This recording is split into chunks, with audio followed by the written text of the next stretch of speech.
सोचो, अगर तुम एक प्लेन क्रैश में बच जाओ, लेकिन बाद में पता चले कि असली खतरा जंगल नहीं बल्कि तुम्हारे साथ बचा हुआ कोई इंसान है। एक एक करके लोग मरने लगते हैं, किसी को समझ नहीं आता कातिल कौन है।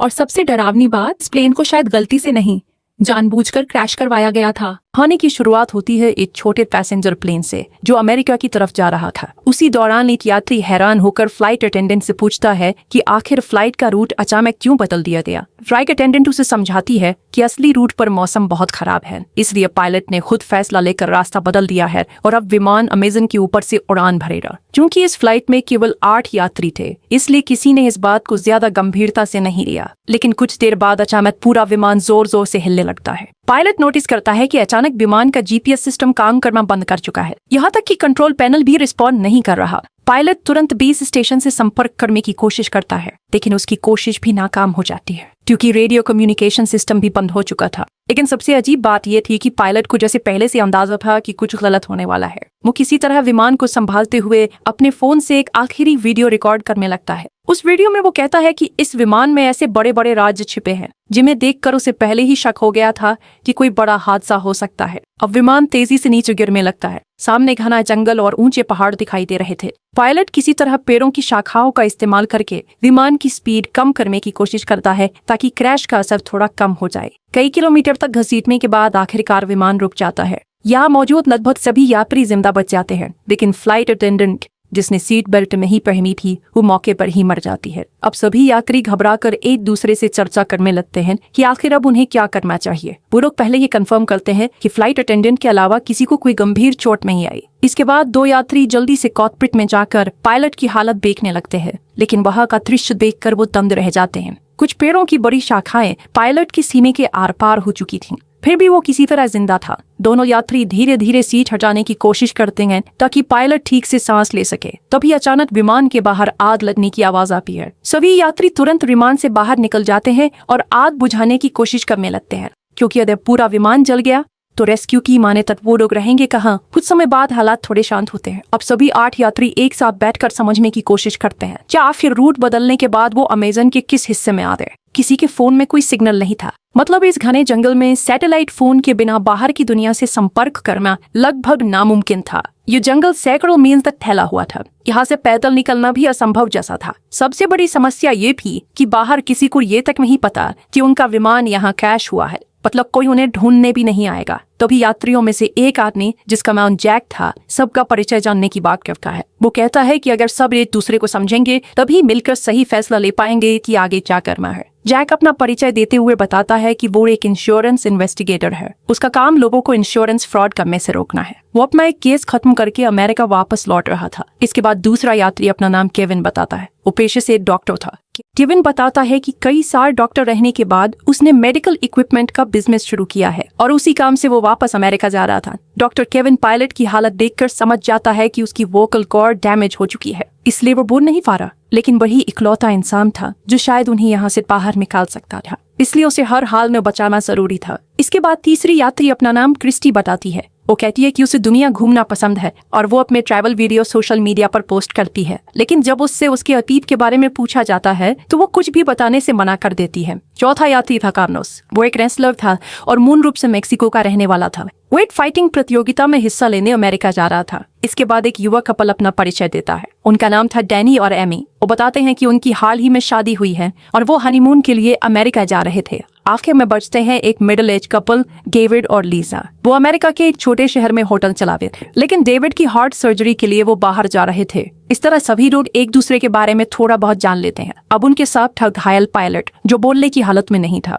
तभी जैक सबको सुझाव देता है कि सबसे पहले विमान में बचा साला खाना और पानी इकट्ठा करके राशन की तरह बांटना चाहिए ताकि उन्हें पता चल सके कि वो कितने दिन तक जिंदा रह सकते हैं। वो लोग चेक करते हैं और पता चलता है कि खाना और पानी ज्यादा से ज्यादा 3 दिन तक चल सकता है। इसके बाद जैक कहता है कि अगर बारिश या तूफान आया तो उन्हें विमान के अंदर शरण लेनी पड़ सकती है, इसलिए फ्लाइट अटेंडेंट की बॉडी को बाहर कहीं दूर रखना होगा ताकि विमान के अंदर जगह बनी रहे। सभी लोग मिलकर ये छोटे छोटे काम खत्म कर दें। अब उनके सामने सबसे बड़ा सवाल था, यहाँ से बाहर कैसे निकला जाए। अब जैक और बाकी सभी घायल पायलट के पास जाकर उससे पूछते हैं कि क्या विमान में कोई सैटेलाइट फोन मौजूद है जिससे वो बाहर मदद के लिए संपर्क कर सके। सके। साथ ही वो ये भी जानना चाहते थे कि आखिर विमान अपने असली रूट से हटकर इस जंगल में कैसे आ गया और बिना किसी खराब मौसम के अचानक क्रैश कैसे हो गया। पायलट कुछ बोलने की कोशिश करता है। ऐसा लग रहा था जैसे वो कोई बड़ा राज जानता हो, लेकिन बोल न पाने की वजह से वो कुछ भी बता नहीं पाता। तभी जैक कहता है कि चूंकि केविन एक डॉक्टर है इसलिए उसे पायलट का इलाज करना चाहिए, लेकिन केविन तुरंत मना कर देता है। वो कहता है कि पायलट को बचाने के लिए सर्जरी करनी पड़ेगी और इस जंगल में उसके पास ना तो सही मेडिकल उपकरण है और ना ही दवाइयां। अगर वो अभी सर्जरी करेगा तो शायद पायलट और जल्दी मर जाएगा। इसलिए सभी फैसला करते हैं कि फिलहाल पायलट के ठीक होने का इंतजार करना ही बेहतर होगा। उधर लिसा विमान से खाना निकालकर सभी में थोड़ा थोड़ा बांट देती है। खाना खाने के बाद सभी लोग उम्मीद करने लगते हैं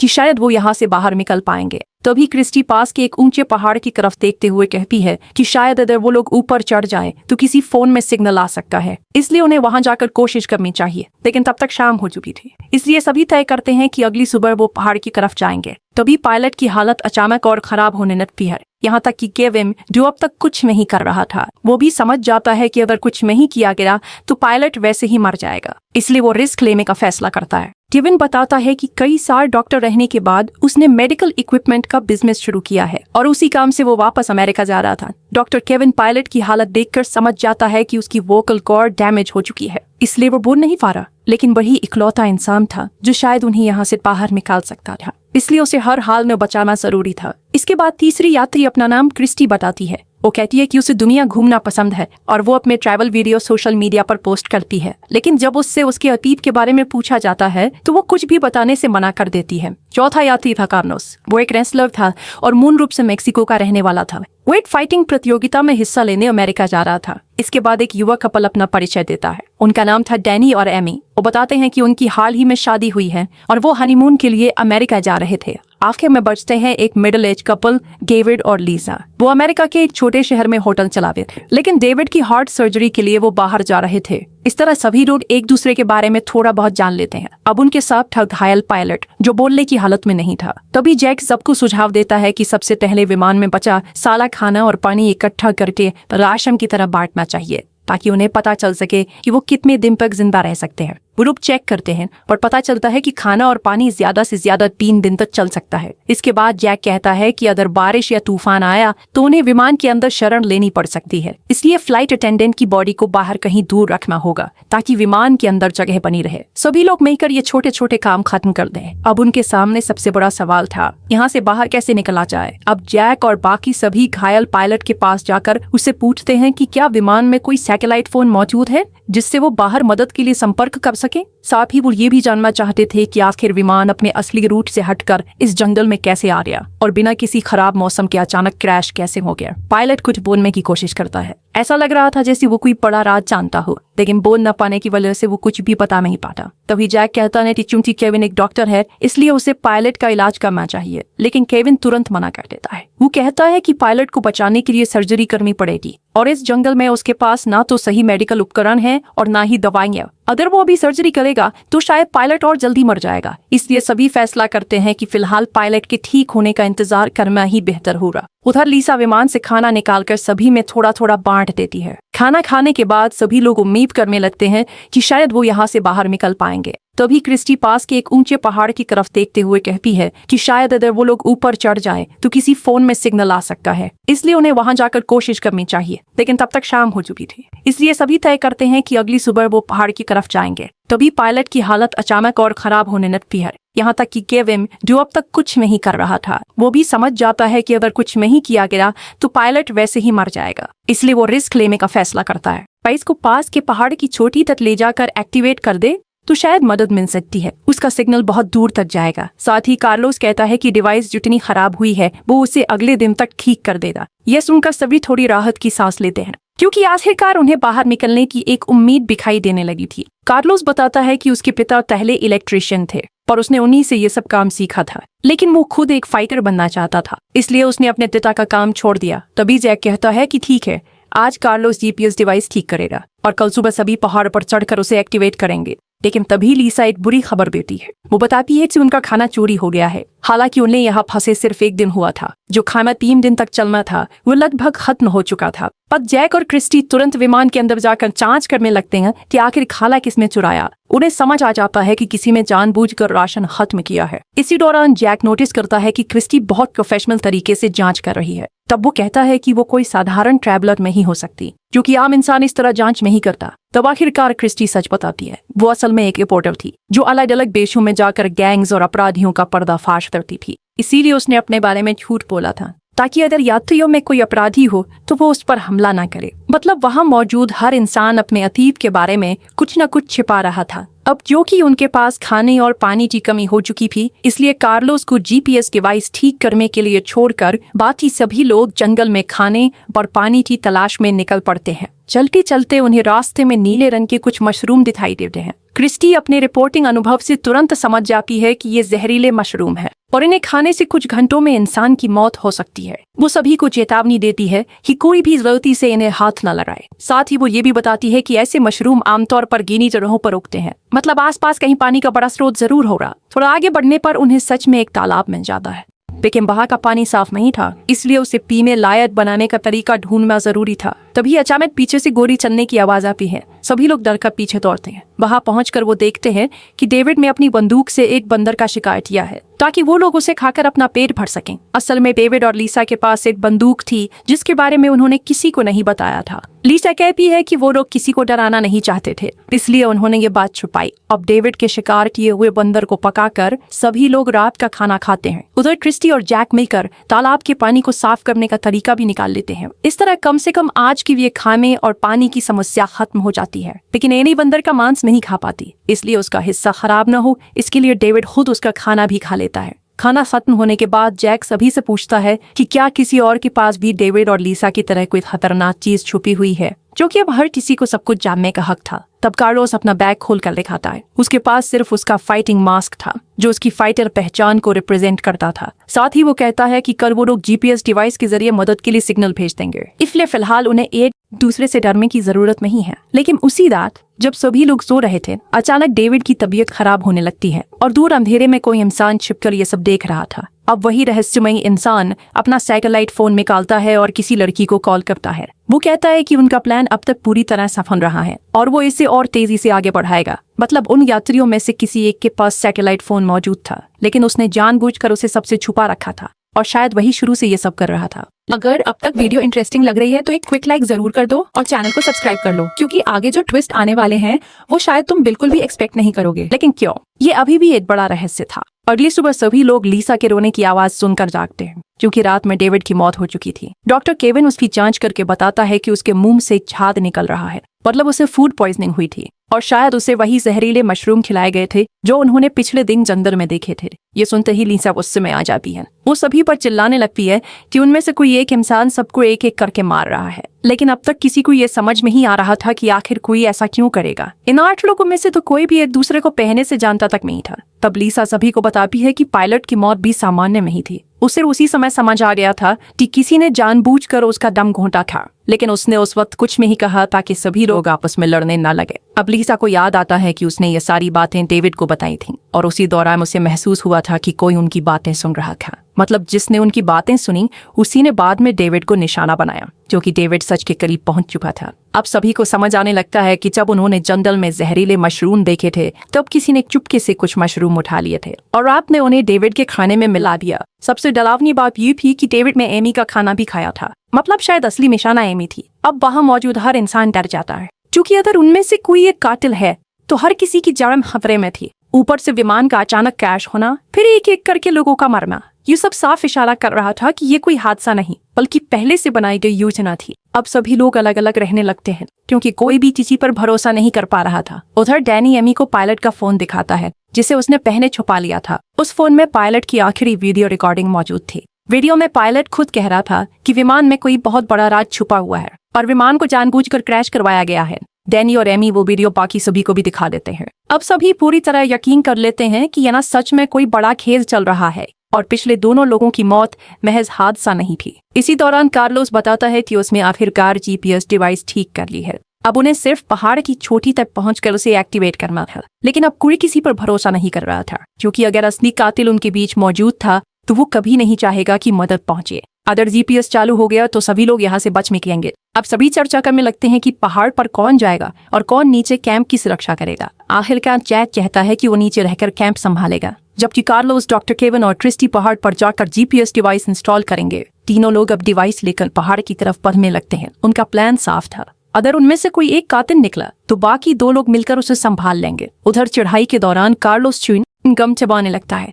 तभी क्रिस्टी उसके गम के रैपर को देखकर समझ जाती है कि ये उसी खाने का हिस्सा था जो पहले चोरी हुआ था, मतलब खाना कार्लोस में चुराया था। अब क्रिस्टी के मन में शक पैदा होने लगता है कि शायद वही असली कातिल भी हो सकता है, लेकिन वो अभी किसी को कुछ नहीं बताते। वो चुपचाप कार्लोस पर नजर रखने लगती है। साथ ही सावधानी के लिए वो जीपीएस डिवाइस भी कार्लोस से लेकर खुद संभाल लेती है, क्योंकि उसे डर था कि कहीं कार्लोस डिवाइस को नुकसान न पहुंचा दे। अब तीनों धीरे धीरे पहाड़ की चोटी की तरफ बढ़ते रहते हैं। कई घंटों की मुश्किल चढ़ाई के बाद आखिरकार वो लोग ऊपर पहुंच जाते हैं, लेकिन तभी अचानक क्रिस्टी का पैर फिसल जाता है और वो पहाड़ के किनारे से नीचे लटक जाती है। सबसे खतरनाक बात ये थी कि जीपीएस डिवाइस भी किनारे के पास गिर चुकी थी। अगर वो डिवाइस नीचे गिर जाती तो यहाँ से बाहर निकलने की उनकी आखिरी उम्मीद खत्म हो जाती। इसलिए अपनी जान जोखिम में डालकर क्रिस्टी सबसे पहले डिवाइस पकड़ लेती है। उधर कार्लोस और केविन अपनी जान की परवाह किए बिना क्रिस्टी को ऊपर खींचने लगते हैं और आखिरकार वो दोनों मिलकर क्रिस्टी और डिवाइस दोनों को बचा लेते हैं। इस घटना के बाद तीनों के बीच थोड़ा भरोसा बनने लगता है,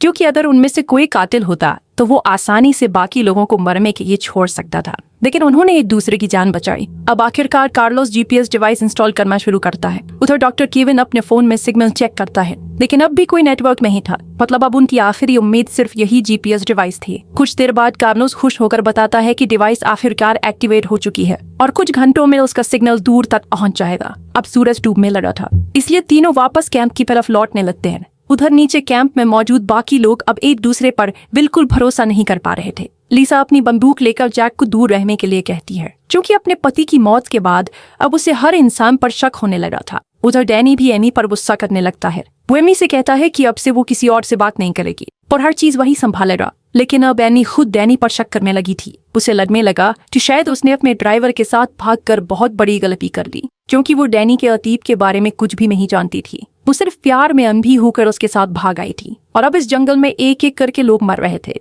एमी की बातें सुनकर डैनी गुस्से में चिल्लाने लगता है। वो कहता है कि अगर वो ना होता तो एमी अब तक मर चुकी होती। डैनी का ये रूप देखकर एमी डर जाती है, क्योंकि उसने पहले कभी उसे इतना गुस्से में नहीं देखा था। अब उसे अपने फैसले पर पछतावा होने लगता है। इसी बीच नीचे मौजूद चारों लोग एक दूसरे को शक की नजर से देखते रहते हैं। कुछ देर बाद पहाड़ से लौटकर कार्लोस, केविन और क्रिस्टी वापस कैंप पहुंचते हैं। वो बताते हैं कि जीपीएस डिवाइस सही तरीके से एक्टिवेट हो चुकी है और अगर किस्मत अच्छी रही तो अगले दिन तक कोई न कोई रेस्क्यू टीम वहां पहुंच जाएगी। अब बचे हुए 7 लोग अजीब खामोशी में रात का खाना खाते हैं। हर कोई बस यही सोच रहा था कि किसी तरह उन्हें सिर्फ अगली सुबह तक जिंदा रहना है। रात होते ही सभी सो जाते हैं, लेकिन कार्लोस अकेले अपनी फाइटिंग प्रैक्टिस शुरू कर देता है। वो अपनी प्रतियोगिता के लिए तैयारी पूरी करना चाहता था। कार्लोस अपने सपनों को लेकर इतना जुनूनी था कि इस भयानक हालत में भी उसका ध्यान सिर्फ प्रैक्टिस पर था। इसी वजह से उसने पहले खाना भी चुराया था ताकि उसकी डाइट खराब ना हो। लेकिन कभी अचानक कार्लोस देखता है कि सामने अंधेरे में कोई काले कपड़ों में खड़ा है और सबसे डरावनी बात यह थी कि उस इंसान में कार्लोस का फाइटिंग मास्क पहन रखा था। कुछ समझ पाता उससे पहले ही वो रहस्यमय इंसान कार्लोस पर चाकू से हमला कर देता है और कुछ ही सेकंड में कार्लोस की हत्या हो जाती है। अगली सुबह जब सभी उठते हैं तो कार्लोस कहीं दिखाई नहीं देता। तब जैक कहता है कि उन्हें अलग अलग होकर उसे ढूंढना चाहिए, लेकिन डॉक्टर केविन याद दिलाता है कि अगर जीपीएस डिवाइस काम कर रही है तो अब तक रेस्क्यू टीम आ जानी चाहिए थी। उन्हें नहीं पता था कि रात में किसी ने चुपके से जीपीएस डिवाइस की वायर काट दी थी, मतलब कोई सिग्नल बाहर जा ही नहीं रहा था। इस सच्चाई से अनजान बाकी लोग जंगल में कार्लोस को ढूंढने में निकल पड़ते हैं, लेकिन काफी देर तक खोजने के बाद भी कार्लोस कहीं नहीं मिलता। तब केविन कहता है कि उन्हें दोबारा पहाड़ पर जाकर जीपीएस डिवाइस चेक करनी चाहिए। क्रिस्टी भी उसके साथ जाने को तैयार हो जाती है, क्योंकि अब किसी को अकेले भेजना बहुत खतरनाक था। दोनों पहाड़ की तरफ बढ़ने लगते हैं। रास्ते में अचानक उन्हें आसमान में बहुत सारे पक्षी एक जगह मंडरा के दिखाई देते हैं। ये देखकर दोनों समझ जाते हैं कि वहाँ जरूर कुछ हुआ है, इसलिए वो पहाड़ की तरफ जाने के बजाय उसी दिशा में बढ़ने लगते हैं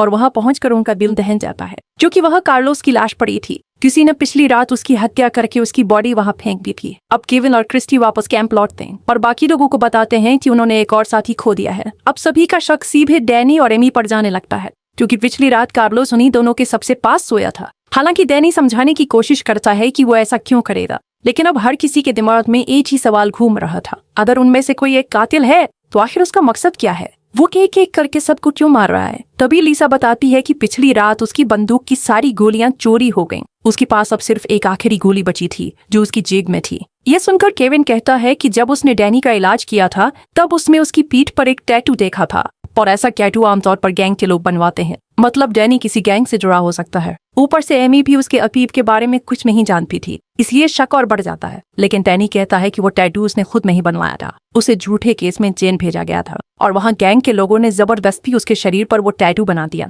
वो कहता है कि जेल से निकलने के बाद उसने अपनी जिंदगी बदलने की कोशिश की और तभी उसे एमी के घर ड्राइवर की नौकरी मिली। वहीं उसे एमी से प्यार हो गया। डैनी साफ कहता है कि वो अपराधी नहीं है और वो ये सब नहीं कर रहा। साथ ही वो एमी को ये भी बताता है कि शुरुआत में वो उसके पैसों की तरफ आकर्षित हुआ था, लेकिन बाद में उसे सच में एमी से प्यार हो गया और अब वो उसे बचाने के लिए कुछ भी कर सकता है। इसी दौरान शाम हो जाती है और अचानक जंगल में तेज तूफान और भारी बारिश शुरू हो जाती है। सभी लोग भागकर वापस विमान के अंदर आ जाते हैं, लेकिन तभी उन्हें आखिरकार वो चीज दिखाई देती है जिसकी वजह से शायद ये सब हो रहा था। बारिश के कारण विमान की छत का एक हिस्सा टूट जाता है और वहां से कई बड़े बैग नीचे गिरते हैं। जब जैक छत हटाकर ठीक से देखता है तो सभी बंद रह जाते हैं, क्योंकि उन बैग्स के अंदर सफेद रंग के कई पैकेट भरे हुए थे। सभी तुरंत समझ जाते हैं कि ये ड्रग्स है और उनकी कीमत करोड़ों में होगी। अब धीरे धीरे सारी बातें साफ होने लगती हैं। एयरलाइन असल में सामान्य यात्रियों की आड़ में ड्रग्स की तस्करी कर रही थी। शायद इसी वजह से उनकी फ्लाइट टिकट बाकी फ्लाइट से इतनी सस्ती थी।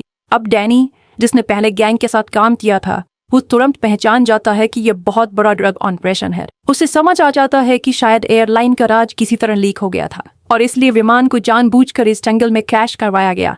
अब सभी ये समझ जाते हैं कि उनके बीच मौजूद कातिल शायद इन ड्रग्स पर कब्जा करना चाहता था, लेकिन फिर भी कई सवाल बाकी थे। अगर मकसद सिर्फ ड्रग्स हासिल करना था तो फिर बाकी लोगों को मारने की क्या जरूरत थी? इसी बीच अचानक एमी डरकर विमान से बाहर भाग जाती है। उसे लगता है कि जिसने भी ये सब किया है वो अब उन्हें भी मार देगा। तब डैनी तुरंत उसके पीछे भागता है। उधर केविन कहता है कि किसी को अकेले बाहर नहीं जाना चाहिए। इसके बाद लीसा भी बंदूक लेकर एमी को ढूंढने बाहर निकलती है। बाहर तेज बारिश और तूफान की वजह से कुछ भी साफ सुनाई नहीं दे रहा था। लीसा जंगल में एनी को ढूंढ रही होती है, तभी पीछे से वही रहस्यमयी कातिल उस पर हमला कर देता है। वो चाकू से लीसा पर कई वार कर पाया। मरने से पहले लीसा उसकी नकाब हटाने की कोशिश करती है ताकि उसका चेहरा देख सके, लेकिन वो सफल नहीं हो पाती। पर कुछ ही पलों में लीसा की भी मौत हो जाती है। आगे सुबह जब बाकी लोग लीसा की लाश देखते हैं तो सभी पूरी तरह टूट जाते हैं। उन्होंने लाख कोशिश की, लेकिन कातिल बार बार किसी न किसी को मार रहा था। अब वहाँ मौजूद हर इंसान दूसरे पर शक करने लगता है, लेकिन किसी के पास कोई पक्का सबूत नहीं था।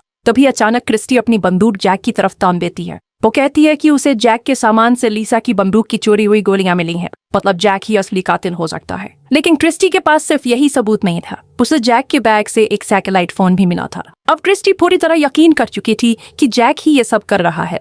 हालांकि जैक खुद को बेगुनाह बताता है। वो कहता है कि हाँ, उसने लीसा की बंदूक से गोलियां निकाली थी, लेकिन उसने ऐसा इसलिए किया क्योंकि उसे लगा था कि लीसा ही कातिल है। वो सिर्फ बाकी लोगों की सुरक्षा चाहता था, लेकिन सैटेलाइट फोन उसका नहीं था।